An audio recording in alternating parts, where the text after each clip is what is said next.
Public Participation in Salmon Farm Planning Permissions, Part 2. Irregularities in Planning Applications and Permissions. You're unlikely to hear about this outrage other than from the Scottish Salmon think tank. During 2012 to 2015, South Skye was targeted with 4 applications to site salmon farms in Loch Slappin and Loch Eshort.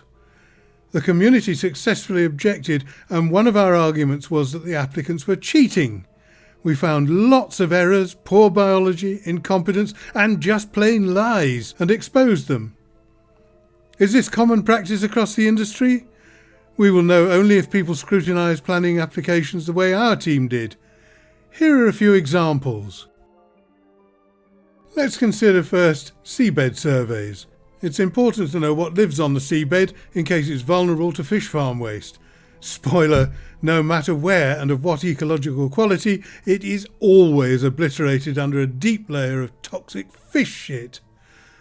As a biologist myself with experience of marine ecology, I spotted dozens of misspellings and glaring examples of biological incompetence, indeed just plain ignorance, in environmental impact assessment reports. Then, the practical work presented as evidence was often slapdash or just plain useless. For instance, filming by underwater camera on a sledge. Just to show the contents of one of my seabed video folders shows this, even without viewing the actual footage. What do these on first sight murky films show us? Surprise, surprise, murkiness and little else. Compare this example with wildlife documentaries you've seen. It's beyond awful, but footage like this was routinely accepted by the authorities, even though the water was so turbid as to make everything that needed to be seen invisible, with the camera leaping, diving, gyrating and crashing, disturbing clouds of sediment. Where's the biology?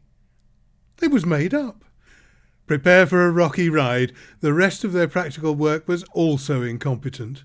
So incompetent as to be beyond belief. To characterise the seabed at the site of a proposed salmon farm, the camera must survey 3 transects, the ideal locations of which are shown here, T1, T2 and T3. The applicant's report confessed that the transects had not exactly travelled as proposed.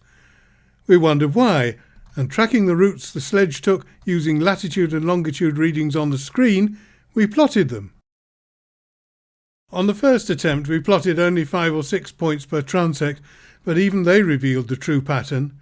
All it needed was to line up a ruler between the endpoints of the transect, and it was obvious that that was precisely what the reporter had done, to make a very wonky survey seem a little less incompetent than they had confessed. Caught out! For the next we analysed, we took a lot more location readings.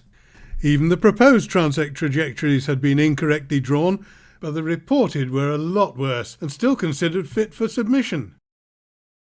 Again, our tracking confirmed their locations, the blue dots, and also confirmed that joining the endpoints with the ruler was usual practice. But what about the concentration of dots in transect 2? Here the video showed that the camera sledge was ducking and diving wildly, crashing and spinning. At one point it bumped into a langoustine fisherman's creel they didn't foresee. They had so little control that the mounted camera wandered back and forth, yet still they submitted this nonsense as scientific evidence, unashamed. Caught out again. Film and plotted transects were accepted by Scottish Natural Heritage, now Nature Scot, with the comment, "The surveyed transects were not as straight as portrayed in the supporting information. The visual survey footage is not of high quality. The footage is fuzzy and the camera is seldom stationary." Why didn't they reject it out of hand?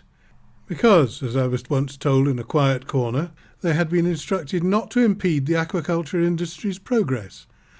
And Scottish Natural Heritage is our official statutory regulator, supposedly the protector of Scotland's wildlife.